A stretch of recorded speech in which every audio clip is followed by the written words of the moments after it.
আপনার এই বাগানের একটি ফল নদী দিয়ে ভাসি গেছে, আমি অমুক শহরের মধ্যে ফলটা ধরে খেয়ে ফেলছি, আমাকে আল্লাহর জন্য আপনি আমায় ক্ষমা করে দিন।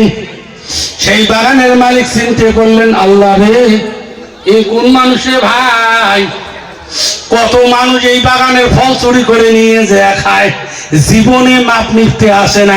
এই কোন যুবক রে আমার কাছে মাপ নেওয়ার জন্য তিনি আমার এখানে এসেছে। সেখন চাচা বললেন, বেটা আমি ক্ষমা করতে পারবো না, হাত দুটি লুলা এই মেয়েটাকে দিয়ে তোমার বিবাহ দিতে চাই, তুমি যদি রাজি থাকো তাহলে আমি তোমাকে মাফ করে দিতে পারি। মুসা জঙ্গলি চিন্তা করলেন, আল্লাহ রে, একটা আপেল খাওয়ার জন্য এত বড় হারা শাস্তি, যে মেয়েটা অন্ধ, যার পা নাই হাত নাই, লুলা মেয়েটাকে আমার বিয়ে করতে হবে। তাও তিনি মনে মনে নিয়ত করলেন, যাক যদি আমায় ক্ষমা করে দেয় আমি এই মেয়েটারে বিয়ে করব। যারা বলুন সুবহানাল্লাহ। তোমার কথা মতে মুসা জঙ্গলি তৈরি হয়ে গেলেন, বিয়ের জন্য রাজি হয়ে গেলেন। যারা বলুন সুবহানাল্লাহ। ওই আপেলের মালিকানা গ্রামে ঢল ডাঙিয়ে দিলেন, আমার মেয়ের বিয়ে দিনের 12টায় বিয়ে দিয়ে দিলেন। জামাইকে ঘরে নিয়ে গেলেন, ঘরের মধ্যে পুষ্পের দিয়ে মেয়েটাকে বললেন, মারে, যে যুবক ঘরে আছে এই যুবককে দিয়ে তোমাকে বিবাহ দিয়েছি, এই যুবককে দিয়ে তোমাকে নিকাহ দিয়েছি, মা তুমি পানটান নিয়ে যাও। পানটান নিয়ে যখন ঘরে আসলেন, আসার পর সালাম দিলেন, আসসালামু আলাইকুম। মুসা জঙ্গলি সঙ্গে সঙ্গে চোখ ধরলেন, বলছে, রে যুবক, কেন চোখ ধরলি, চোখ খুলে দাও। বলছে, না না না, একটা আপেলের জন্য আমার যত বড় খেসারত হয়েছে, তুমি তো অপূর্ব সুন্দরী মহিলা, তুমি আমার ঘরে প্রবেশ করিও না, তুমি এখান থেকে বাইরে যাও, বাইরে যাও। বলছে, রে যুবক, একবার চোখ খুলে আমার দিকে তাকাও, তুমি জানো আমার আব্বা তোমাকে দিয়ে আমার নিকে দিয়েছে, আমার আব্বা তোমাকে দিয়ে আমাকে বিবাহ দিয়েছে। যারা বলুন সুবহানাল্লাহ।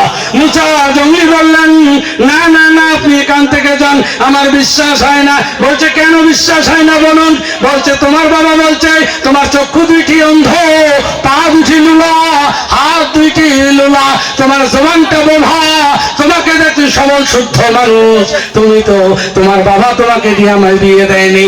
বলছে, রে যুবক, ভালো করে শুনে নাও, আমার এই চক্ষু দুটো দিয়ে কোনোদিন আমার বাগানটা দেখি নেই, তাই আমার আব্বা বলছে আমার চক্ষু দুটো অন্ধ। এই যে আমার হাত দুটো বলছে লুলা, আমার মায়ের ঘরে এত জিনিস আছে, মারে না করে কোনোদিন আমি একটা আসারও মুখে দেয়নি, তাই আমার আব্বা হাত দুটি লুলা বলছে। এই পা দুটি লুলা এই জন্য বলছে, আজ পর্যন্ত আমি আমার গ্রামের এই মাথা থেকে ওই মাথা দেখি নেই, তার জন্য আমার আব্বা আমার পা দুটি লুলার কথা বলছে। রে যুবক, এখন হাত খোলা, যারা বলুন সুবহানাল্লাহ। মুসা জঙ্গলি ওই বাড়িতে বিবাহ করলেন। কিছুদিন সংসার করার পর মুসা জঙ্গলি বললেন, হুজুর, এখন আমি বাড়ি যাব। ওনার শ্বশুর আব্বারে বললেন, আব্বাসান, এখন আমরা বাড়ি যাব। এখন মুসা জঙ্গলির শ্বশুর বললেন, বেটা ঠিক আছে, তুমি যখন বাড়িতে যাবে, কিছু মাল জাল দিয়ে দিলেন, মেয়েটারের সঙ্গে দিয়ে দিলেন, নিয়ে মুসা জঙ্গলি বাড়িতে আসলেন। যারা বলুন সুবহানাল্লাহ। রে যুবক, আল্লাহ বলে, যুবক দেখো কিরকম এত সুন্দরী মেয়ে নিয়ে বাড়িতে আসলো, আজ ঘর সংসার শুরু হয়ে গেল। আল্লাহ তার ঘরে একটি বাচ্চা দিলেন, সেই বাচ্চাটার নাম হলো আব্দুল কাদের জিলানী। যারা বলুন সুবহানাল্লাহ। রে যুবক, ওই ঘরের মধ্যে একটি বাচ্চা জন্ম নিলেন, সেই বাচ্চাটার নাম হলো আব্দুল কাদের জিলানী। বাচ্চাটা 3-4 বছর বয়স হলেন। হঠাৎ করে মুসা জঙ্গলি একদিন বললেন, বিবি রে, বাচ্চাটারে কোরআন শিক্ষা দিতে হবে, আমাকে আমারে সাজিয়ে দে। বাচ্চাটারে সাজিয়ে দিলেন, হাতের মধ্যে ধরি বাচ্চাটারে মক্তবে নিয়ে গেলেন। যারা বলুন সুবহানাল্লাহ।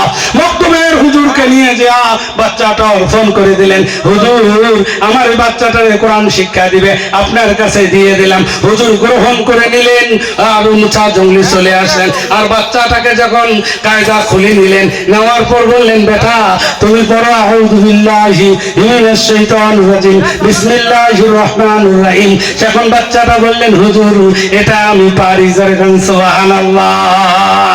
আবার যখন শুরু করলেন, আলিফ বা তা সা, যখন